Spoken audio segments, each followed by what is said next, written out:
एक ऐसा कोर्स जिसे करके आप बहुत जल्दी नौकरी पा सकते हैं, अपना एक बेहतरीन कैरियर बना सकते हैं और अच्छे खासे पैसे आप इस फील्ड में कमा सकते हैं।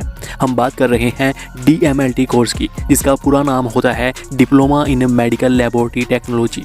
तो इस कोर्स को आप कैसे कर सकते हैं, इसमें क्या पढ़ाया जाएगा, कितना खर्चा आएगा, कैसी नौकरी मिलेगी और उनमें आप कितना वेतन कमा सकते हैं, इस तरह के सभी सवालों के जवाब आपको इस वीडियो में मिल जाएंगे। दोस्तों देखो, DMLT एक लेबोरेटरी से संबंधित कोर्स होता है जिसमें blood cells, platelets, plasma, bacteria, virus, कवक, माइक्रोस्कोपी का उपयोग करना, इसके साथ ही सैंपल लेना, उन्हें कलेक्ट करके प्रोसेसिंग करना, लैब में इस्तेमाल होने वाले अलग अलग इक्विपमेंट के बारे में, इन सभी चीज़ों के बारे में आपको इस कोर्स में सीखने को मिलता है।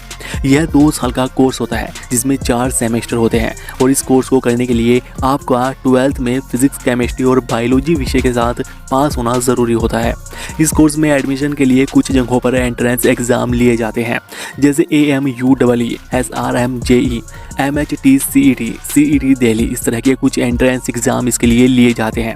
लेकिन आपको बता दूं कि इसके लिए ज़्यादातर राज्यों में 12th के नंबरों के आधार पर ही पहले मेरिट लिस्ट तैयार की जाती है और फिर उसके हिसाब से एडमिशन लिए जाते हैं, जबकि प्राइवेट कॉलेज में तो आप इसके लिए डायरेक्ट एडमिशन ले सकते हैं। सरकारी कॉलेज में इस कोर्स की फ़ीस 30,000 से 50,000 रुपये के लगभग रहती है, लेकिन प्राइवेट कॉलेज में यह 1.5 लाख रुपये तक भी जा सकती है।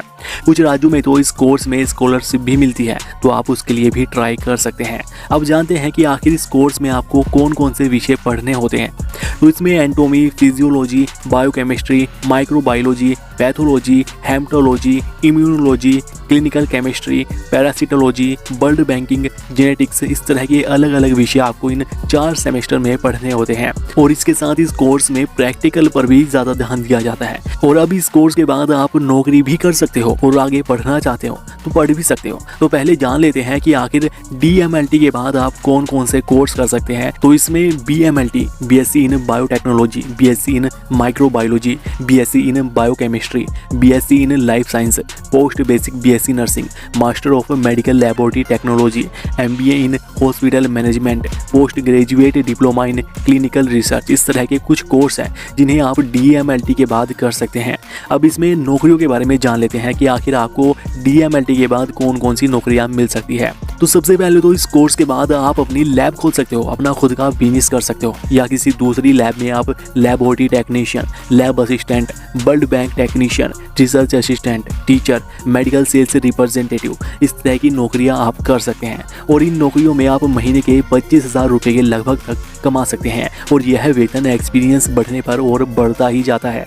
ठीक है, अब इसके बाद इससे संबंधित कुछ और सवालों के बारे में जान लेते हैं जो आपके मन में ज़रूर होंगे, जैसे ये कोर्स मुश्किल है या आसान है। तो जी हाँ, बाकी जो डिग्री कोर्सेज होते हैं उनके मुकाबले ये कोर्स आसान होता है और इसमें ज़्यादातर आपको प्रैक्टिकल करने होते हैं, थ्योरी आपको कम कराई जाती है। क्या इसके बाद आप लैब खोल सकते हैं? तो जी हाँ, इसके बाद आप अपनी लैब खोल सकते हैं, लेकिन इसमें लैब खोलने के लिए आपको पहले कुछ लाइसेंस की ज़रूरत पड़ती है, उसके बाद आप अपनी लैब खोल पाएंगे। अगला सवाल है, क्या DMLT कोर्स डिग्री के बराबर होता है? तो इसमें DMLT एक डिप्लोमा कोर्स होता है, ना कि डिग्री कोर्स। ठीक है, इसमें डिग्री कोर्स BMLT होता है। DMLT एक डिप्लोमा कोर्स है और BMLT एक डिग्री कोर्स होता है। अगला सवाल है, क्या DMLT कोर्स नर्सिंग से बेहतर होता है? तो ऐसा नहीं है, DMLT अलग कोर्स है और नर्सिंग कोर्स अलग होते हैं। DMLT कोर्स में आपको लैब के कार्यों के बारे में पढ़ाया जाता है, जबकि नर्सिंग कोर्स में आपको मरीजों की देखभाल करने के बारे में पढ़ाया जाता है। अगला सवाल है, क्या DMLT के बाद MBBS कर सकते हैं? तो जी हाँ, DMLT के बाद आप आसानी से MBBS कर सकते हो। अगला सवाल है, क्या DMLT और BMLT दोनों में कौन सा बेहतर कोर्स है? तो इनमें BMLT DMLT से बेहतर कोर्स होता है, लेकिन BMLT बड़ा कोर्स होता है और मुश्किल भी होता है, जबकि DMLT एक छोटा कोर्स है और आसान कोर्स होता है। अगला सवाल है, DMLT कोर्स के लिए कितनी आयु सीमा होनी चाहिए?